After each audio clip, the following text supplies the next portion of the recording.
girl, when they walk in, they know that you radiate positivity, elegance, brightness. Be her, because you are her. You're a work in progress, but ultimately you are her.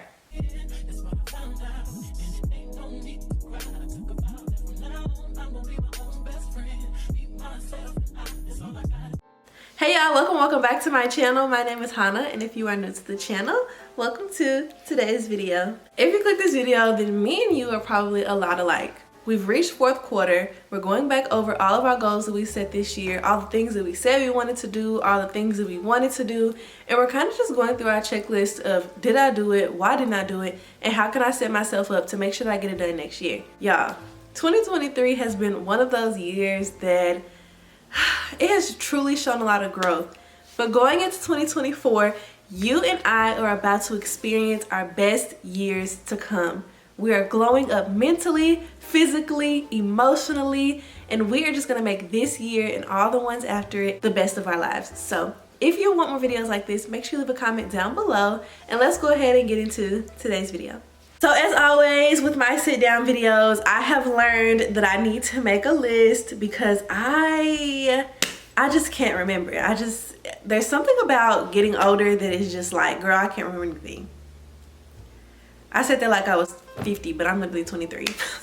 So I have my little list on my notes. So if you catch me looking down at my notes, it's because, or looking down at my phone, it's because I have my notes. Starting with number one, this is probably going to be the most important one out of all of them, just because it sets the actual tone of how the year is going to be.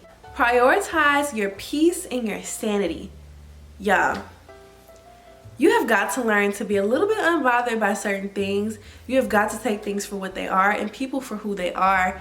Y'all, once you do that, I promise you your whole world just slows down. I have done a lot of just research and self-reflection and just understanding people, and I'm not like qualified or certified for this, but what I have noticed is that people, including ourselves, are literally just operating in what we know. So if dysfunction is what we know and what our childhood was, then that's how we operate as adults until we choose to heal it. If we knew, all we knew was fight or flight, or we knew crying or defense as a mechanism, then that's what we are operating in now. So this year our goal is going to be to prioritize our peace and our sanity, and how we're going to do that is the list of things that I'm going to give you for the rest of this video. Number two, nourish your mind and your body.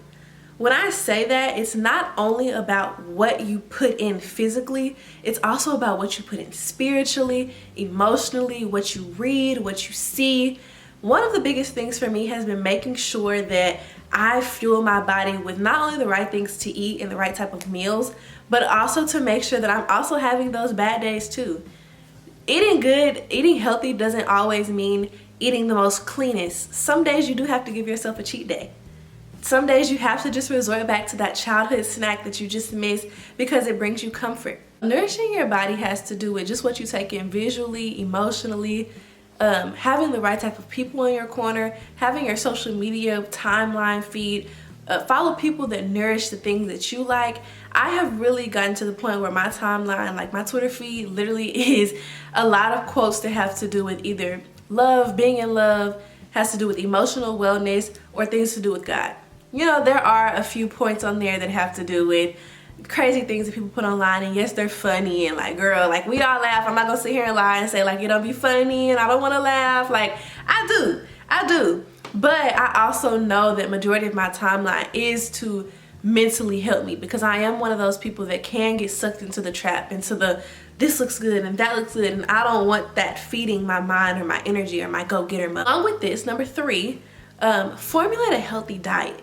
So I prefaced before that it's not only just about what you eat, but what you eat is in conjunction to how you also nourish the things that you're putting into your body mentally and emotionally. Making sure that you eat balanced, healthy meals. And when I say that, I mean, there's a lady on TikTok, and she talks about how discipline is so important when it comes to eating, because especially for women, as we get older, we tend to put on weight easier, and it just comes quickly. And so being disciplined in what you eat and how you eat is so important. One of the things that I have I've kind of I'm not gonna lie, I've kind of not shot away from it, but I just was in a different space. So I was getting settled into my new house and just moving home and all of that, so I shot away from it a little bit. But I was meal prepping consistently. I would make my meals, I would put them in my containers, and I would just eat that. I was so consistent. When you have food already prepared for you, it just makes it so much easier to just grab one and go. What I will say is the discipline comes into play when you do have to eat baked chicken and rice and broccoli 4 days of the week. It does get hard. However, you have to remember your ultimate goal. Make sure that you're getting those nutrients. Make sure you talk with your doctors and your care providers to see what works for your body. I know some people can't eat red meats. I know some people, fish, honestly, high protein diets may not work for everybody. Starches may not be great for you. It just depends, but you have to take the time and formulate your diet. Along with your diet, number 4, take your vitamins. Y'all, you know, when you're a kid, your mom like makes you take your vitamins, so like it's really not that big of a deal. It's like, okay, here, take your little Flintstone vitamins, chew them up, and like that's it. But as you get older, there's something about like trying to figure out your adulthood and being in like those early 20 areas where dysfunction starts to happen. This is just in my opinion. But dysfunction starts to happen, and like those things almost seem like they're not important. Especially like during college, like I was like not thinking about taking my vitamins all the time. That was not my biggest thing. Like I was not worried about that. And so as I've gotten to my like, I guess closer to my mid-20s, I have just thought like I've saw the benefits of taking my vitamins. And so now what I do is I have like a little pill case just from Amazon. I think it was like $6.99. And I literally fill it up weekly and I take my vitamins. Your vitamins and your supplements are truly going to be the key to your health. They will not keep you they won't keep you away from ultimate things that might happen, but they can suppress a lot of things, minimal things, or even mid things that might happen. And so making sure as a young lady, as a woman, as a girl, whatever age you are, you're prioritizing your vitamins. We have got to do better. We're gonna do better this year with that. Pinky promise. Pinky. We got a pinky because, girl, I know you're not taking the vitamins like you should.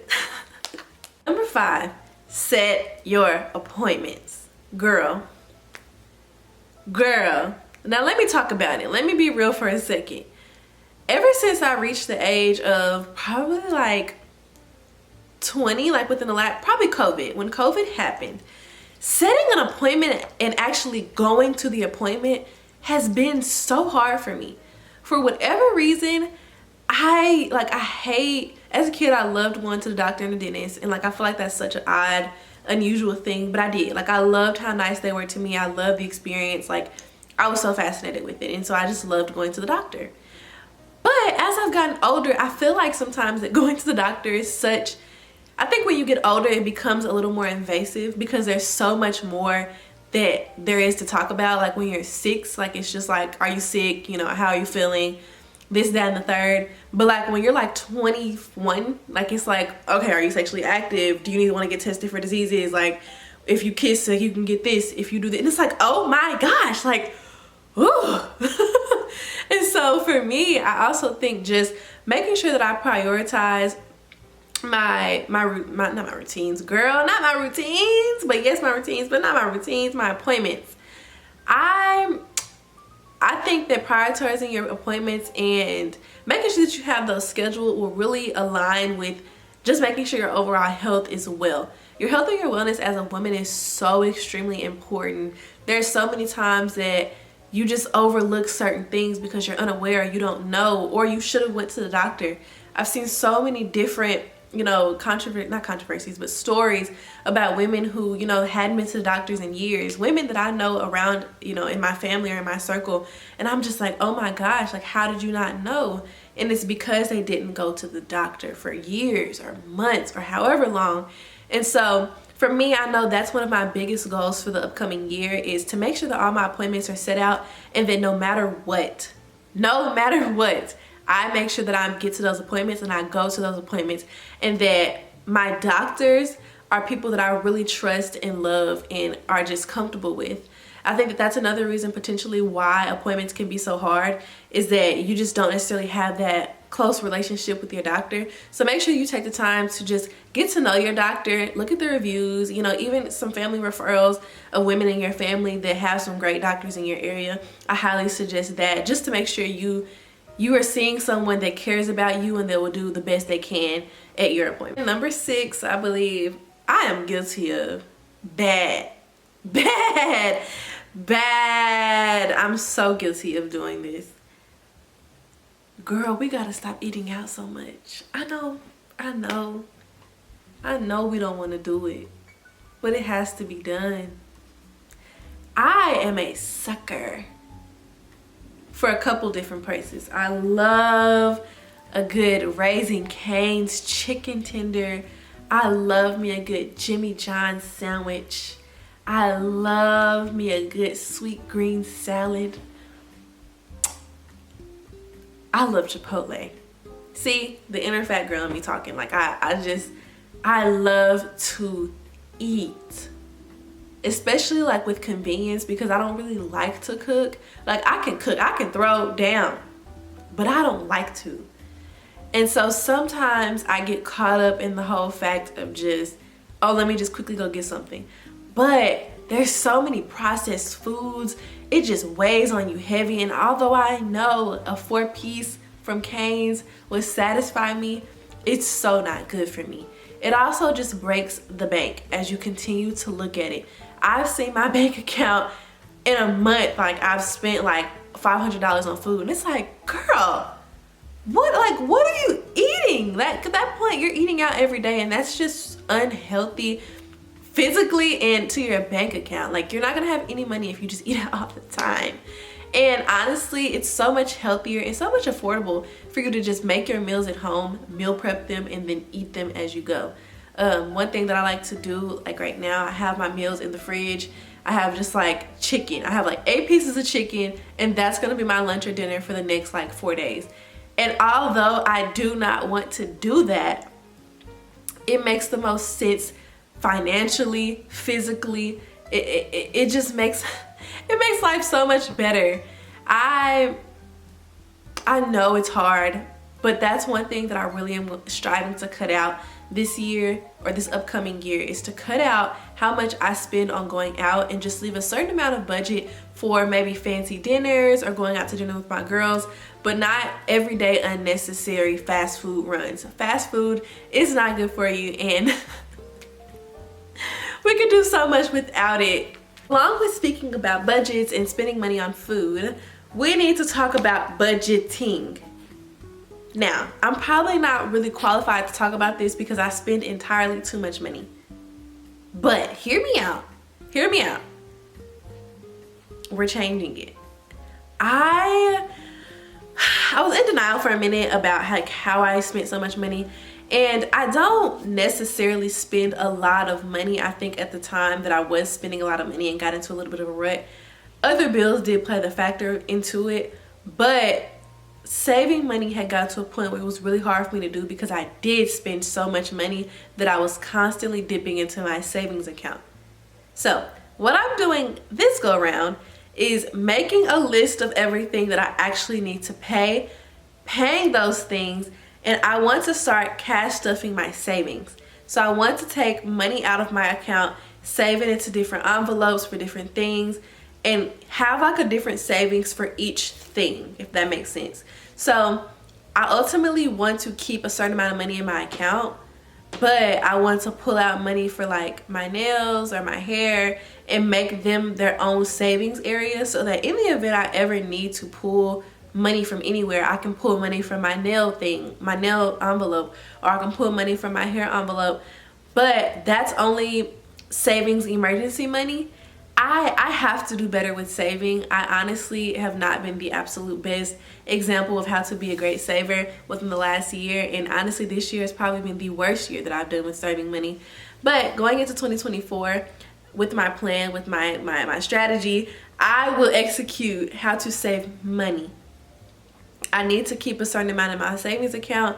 You know, my mom and my stepdad had this great idea of, like, when you get checks, you put your money into your account, you put some into your savings, you spend your money, and then whatever is left from that last check in that account. Right before you get paid, put that leftover money in your savings account plus the money that you plan on saving from that next check. And honestly, I think that I'm going to start doing that plus what I already said, as well as just taking a calendar or a journal and just writing out all of my expenses to the T and actually looking at my money and seeing what it is. Because once you get down to $0 in your account, you're kind of like, what did I spend money on? Where did my money go? And you don't have a trace or track of your money. So that really goes hand in hand with just budgeting your money, with not eating out so much, not splurging when you don't need to. Budget everything accordingly, even your splurges. When you want to go splurge, make sure that it's in your budget to splurge. When you want to go out to dinner, make sure that it's in the budget to spend this amount of money for this month or this week to go out to dinner, and stay within that budget. Be disciplined. Discipline is probably my word for 2024, just because I have not been as disciplined as I need to be in any area of my life. And so I am working on my goal towards being the most disciplined that I have ever been. And it starts with all of these things that I'm saying now. So we are dwindling down to the last 3, and these 3 are my absolute biggest takeaways from this video. If you don't take away anything else, take away these 3 key items. Number 7 or 8, I believe, work on your confidence, but do not be arrogant. I can't tell you how many times that I see such beautiful women or beautiful spirited women that are just not confident in what they bring to the table. It takes that level of humble confidence to truly exude who you are as an individual. I think that for so many of us, being a woman can be challenging or hard just because there's so many expectations or there's so many rights and wrongs to life. And honestly, who gives a shit, to be honest? You have to work on becoming a radiant woman. Be the woman that walks into the room and lights up the entire area. Be the woman that be like, oh my gosh, like she's beautiful. Be the girl when they walk in, they know that you radiate positivity, elegance, brightness. Be her. Channel your highest self and what she looks like, and be that woman every single time you step into any single space, because you are her. You're a work in progress, but ultimately you are her. And second to last, grow your relationship and your faith. I love me some God. I love me some God, okay? I cannot get through anything in this life without Jesus. I am an advocate for finding a great church, listening to sermons, journaling, finding pre-scripted or pre-written out questions, prompted questions in journals so that you can write and really understand what the word is saying to you. That has ultimately helped me. I was not one of those people that could just open up the Bible and just read it from the first page to the end. I needed a prompted book, and I've truly fallen in love with different variations of different journals that have helped me to understand my connection and my relationship and God's value, like my value to just having a relationship to God. Whatever your faith is, whatever you believe in, whatever higher power you believe in, grow your faith in that area so that you can become the absolute best version. Because yes, all of the things that I have listed are so important, but if you are not beautiful on the inside, if you're not beautiful spiritually, then you cannot elevate in any capacity. You can't go anywhere without God on your side. And last but certainly not least, I believe this might be number 10. Girl, I don't know. I don't know. I was gonna try to number everything, but honestly, I messed up. So number 10, remember to recharge, refocus, and reset, and reward. I think oftentimes that we do the last one without doing everything else. We just tend to reward ourselves because maybe we're tired or we're upset or we're stressed and we're feeling overwhelmed, and we think that we deserve this great reward. But rewards aren't given. Rewards shouldn't be given unless a task is completed. As you check off things on your to-do list daily, as you check off things on your 2024 reset, make sure that you are rewarding yourself for the things that you actually accomplish and not half-ass bullshit. I just had to be real, because I had to be real with myself. So if I gotta be real with myself, girl, then I gotta be real with you too. You feel me? If you guys have more videos like this, make sure you leave a comment down below and subscribe to the channel. Let me know down below what your favorite part of the video was, what your favorite tip was, or if you have a tip for me, I would love to hear it and we can chit chat down below in the comments. Let me know what y'all would like to see, and we are going to check in next year at the first quarter to see where we are, what's going on, how we're holding up, and if we're holding up on our list of things that we're going to make happen next year. I'll see y'all in the next video. Bye.